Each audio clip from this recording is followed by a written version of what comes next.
Hello friends, welcome to my channel பாப்பா books. இன்றைக்கி வீடியோவில் என்ன பார்க்க போகிறோன்னா, கன்னியாகுமரியில் எல்லா ஃபங்க்ஷன் வீடுகள்லேயும் கண்டிப்பாக ஒரு சைடில் இடம் பிடிச்சிருக்கிற ஒரு கூட்டு தான் நார்த்தங்காய் தீயல். இந்த நார்த்தங்காய் தீயல் வீட்டில் எப்படி பண்ணலான்னு பார்ப்போம்.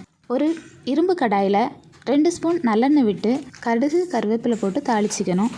அதுக்கப்புறமா 15 சின்ன வெங்காயம் எடுத்து நல்லா க்ளீன் பண்ணி கட் பண்ணி எடுத்து வச்சுக்கணும். கட் பண்ண சின்ன வெங்காயம்லாம் போட்டு நல்லா வதக்கி விட்டுக்கலாம். ஒரு நார்த்தங்காய் எடுத்து அதில் இருக்கிற சீட்ஸ் எல்லாம் நீக்கிட்டு சின்னதாக கட் பண்ணி வச்சு அதையும் சேர்த்து நல்லா வதக்கி விட்டுக்கலாம்.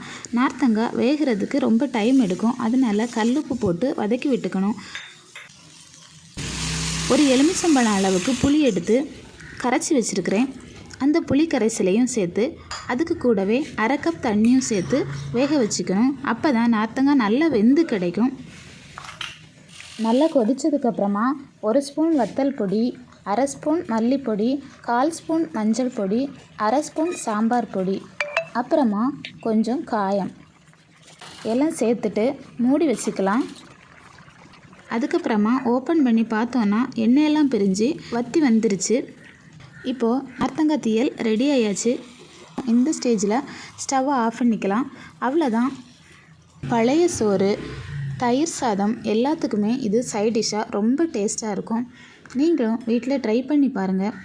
நார்த்தங்காய் தீயல் உங்களுக்கு பிடிக்கும்னா வீடியோவுக்கு ஒரு லைக் போட்டுட்டு எங்களோட பாப்பா புக்ஸ் சேனலை மறக்காமல் சப்ஸ்கிரைப் பண்ணி வச்சுக்கோங்க.